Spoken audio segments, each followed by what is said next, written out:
So I'm going to go see Mockingjay Part 2 today. So in honor of the movies finally coming to an end, I figure I should probably do reactionary reviews of the movies. I did read the first book. I read about half of the second book and I got really bored. I overall think the movies are a lot better than the books. That's not uncommon though. I kind of have a mixed bag. I thought the Lord of the Rings movies were much better than the books. But I thought kind of the reverse. I thought the Harry Potter movies were pretty lame. So let's just go into the Hunger Games. I don't know how long this will be, as it's kind of barren, and I think that's something to keep in mind when we're talking about the Hunger Games. Um, I don't really get what the political message they're trying to make is. It seems to be kind of pointless to me. Um, and I kind of find the fans to be pointless. I mean, and I think that's kind of why I never could get into them. And I'm just trying hard to even describe what I'm saying. The Hunger Games is kind of a post-political dystopian novel, one in which all kind of the ideological or spiritual dimensions of previous totalitarian dystopian societies have been removed. The capital really doesn't have any ideology to it. The districts don't really have any ideology to it. It's simply kind of a tale of conflict over limited resources. Maybe that's kind of a comment on modern society. Maybe Susan Collins is trying to say that modern society just isn't interested in religion or ideology anymore, anything other than just kind of materialism. Because that's kind of the impression I get from these books.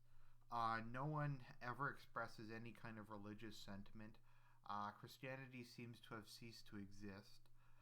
No one talks about an afterlife. Nobody really seems to believe in anything spiritual anymore.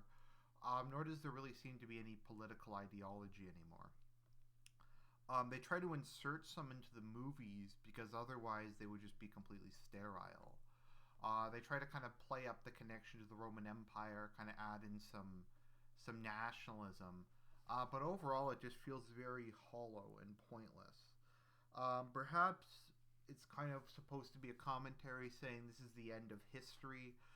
This is what the final triumph of liberal democracy is. I'm not sure, so we'll just go through this and try and figure it out together. So the backstory of the Hunger Games is there was some sort of global nuclear war. I think it was a nuclear war. I don't really know what else could destroy the world. Maybe an environmental catastrophe, maybe some other kind of like biological superweapon. But basically, all that's left of the former United States of America is the capital, which is cleverly called the capital, and the districts. I believe there's 12 districts.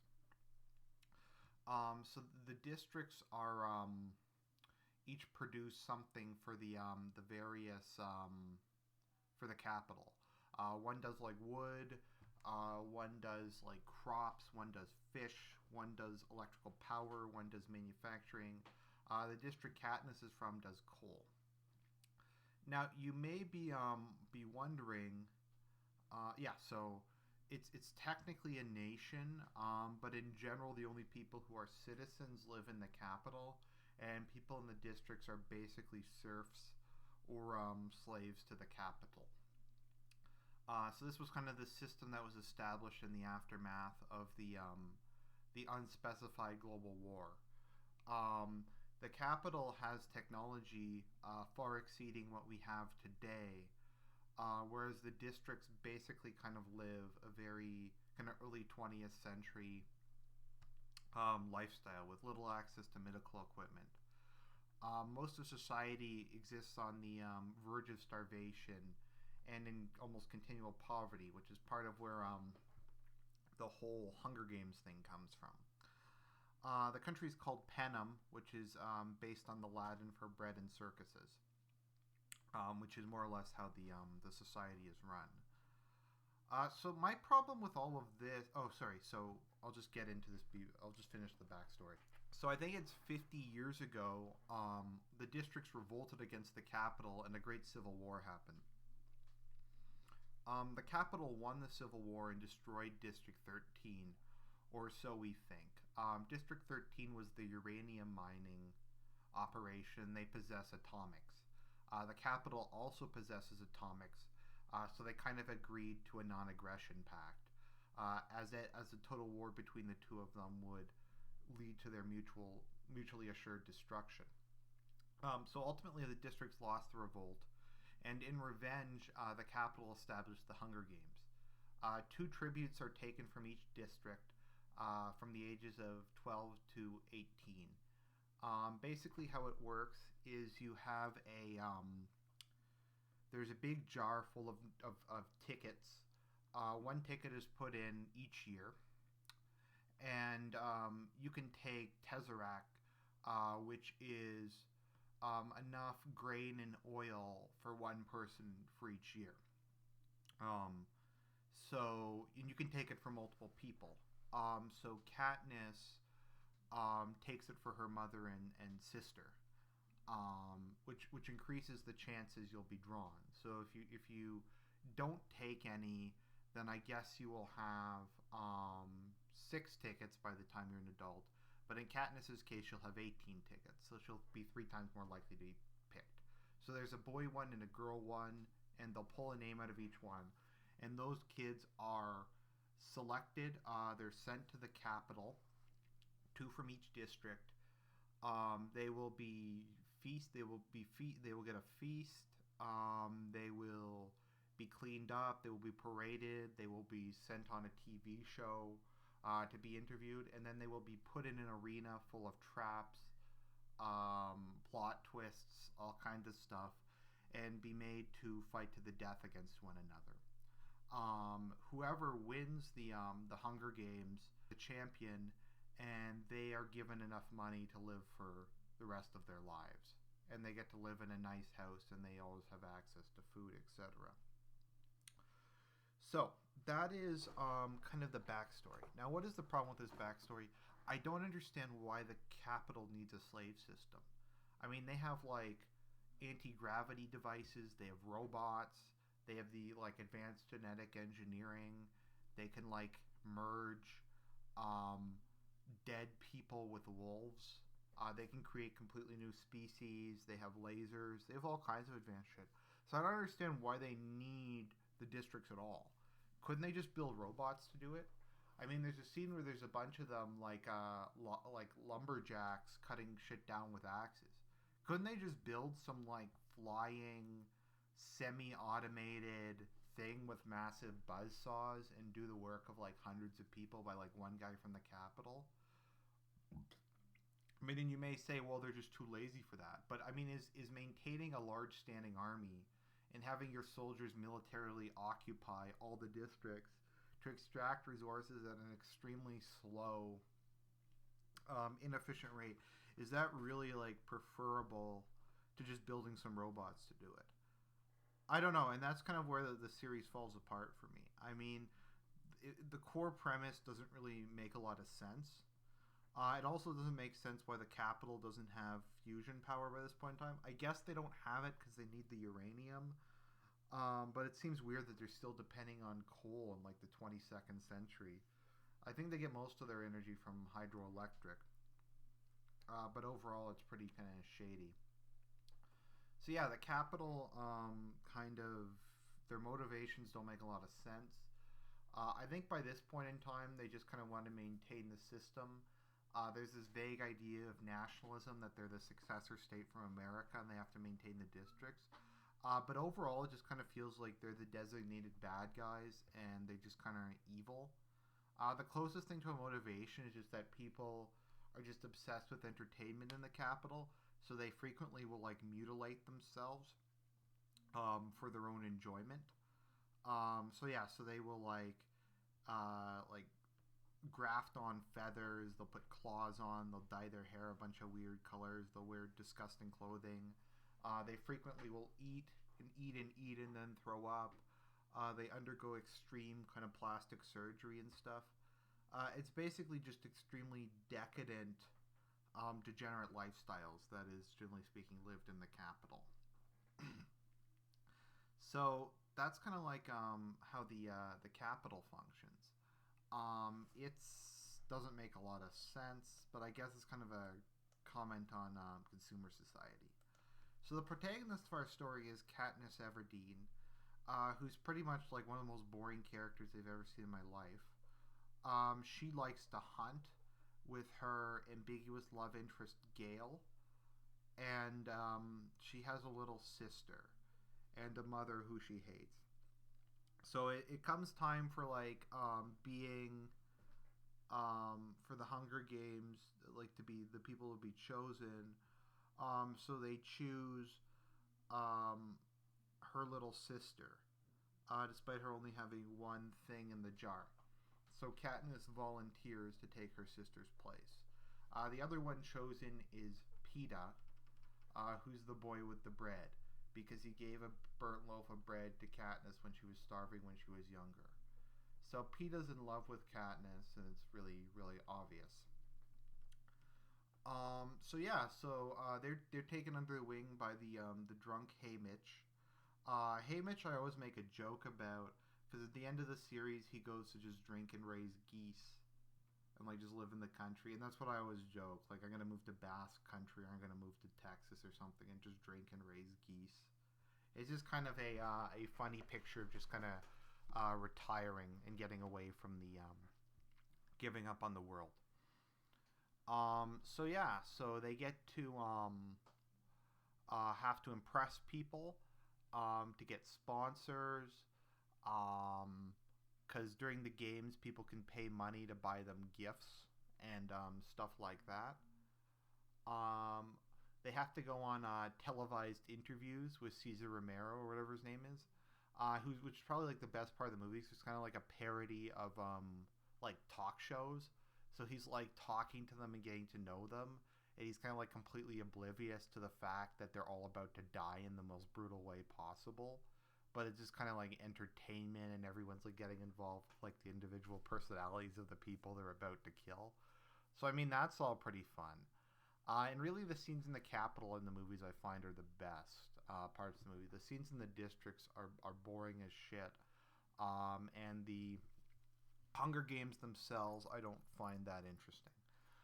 So during the interviews, Peeta declares his love for Katniss, which is kind of he actually does love Katniss, but Katniss doesn't realize this because she has the personality of a brick, and she basically says, "Oh, okay."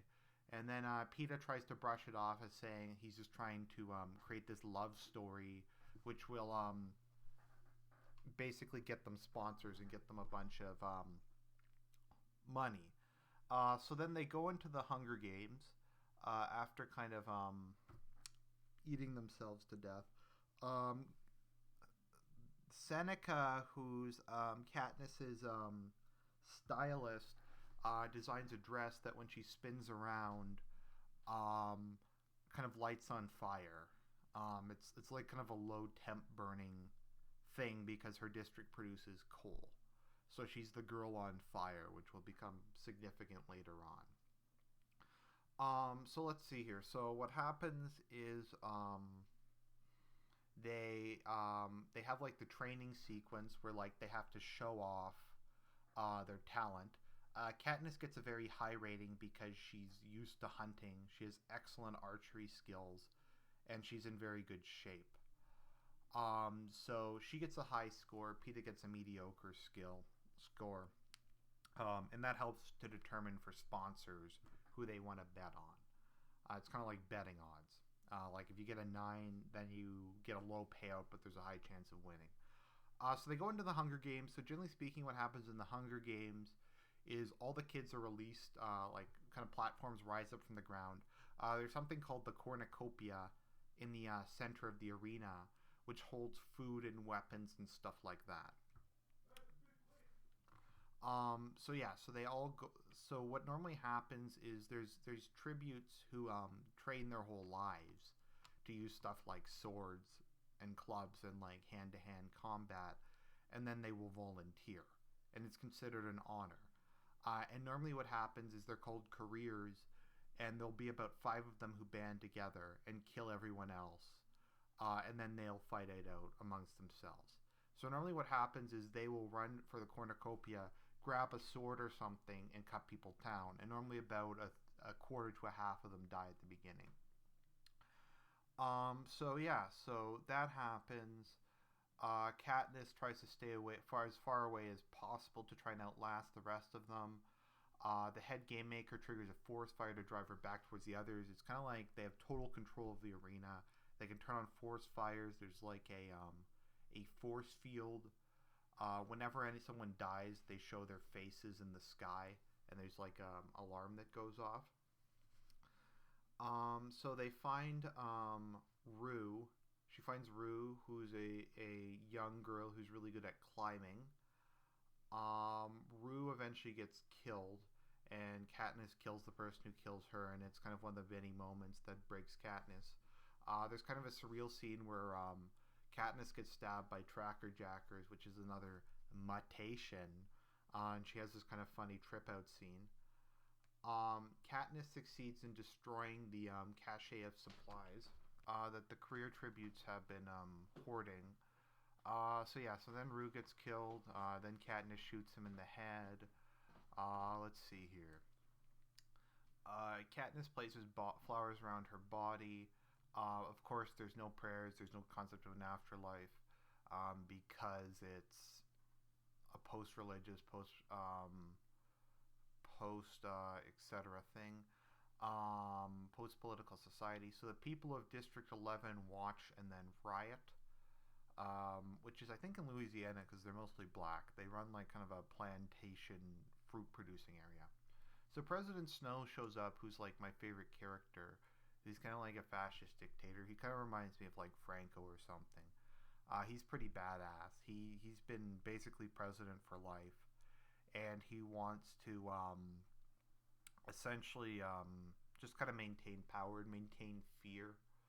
He really kind of gives the impression that he's the one holding it together. In fleeing from the careers, after she moves him to safety, they hear an announcement that what each survivor needs most will be provided at the cornucopia.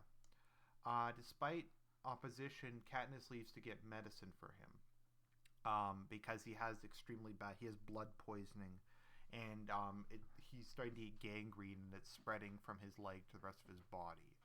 Haymitch manages to get them some like burn cream that's an antiseptic, but it doesn't really work.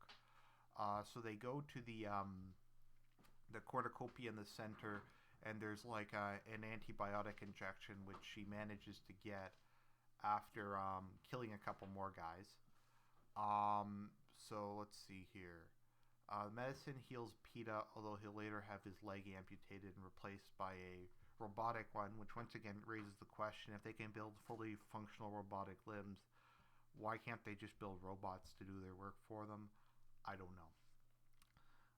So let's see here. The rest of the tributes get killed because of a group of like mutated wild beasts that get unleashed. The last guy is they have to fight is Cato,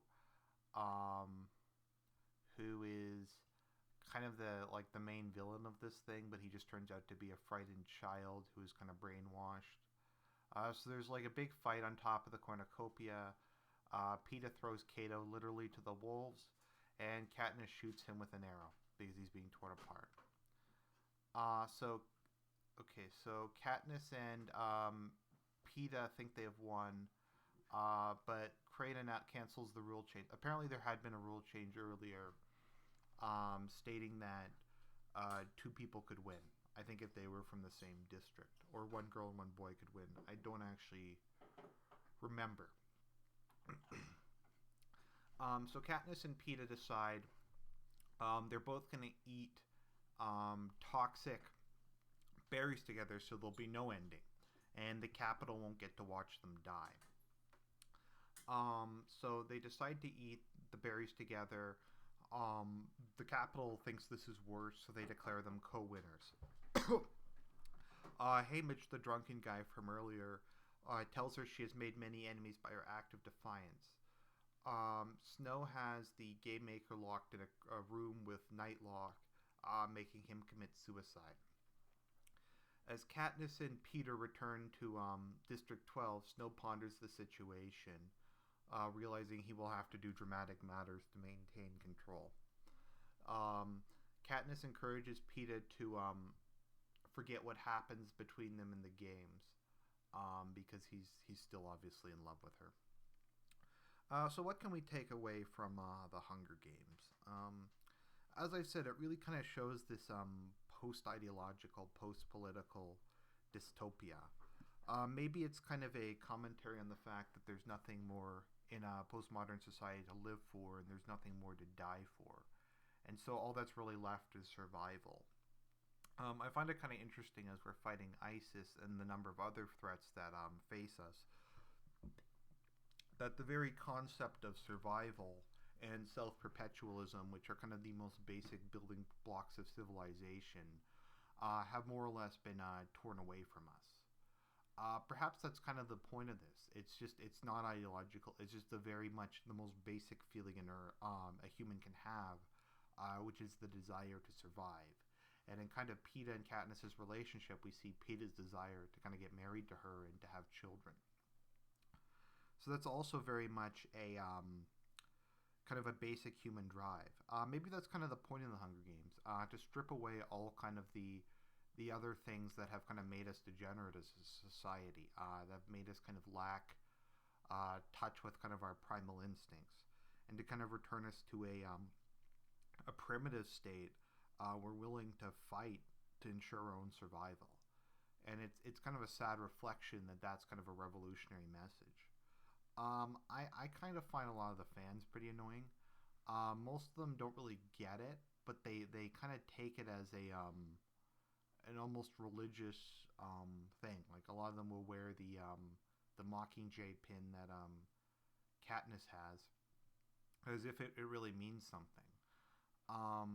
But ironically, at the same time, they tend to support things that will lead to the complete destruction of their societies. It's a lot like all the people who idealize The Giver despite it representing the exact opposite of their worldview. And in many cases being the literally most reactionary novel ever written.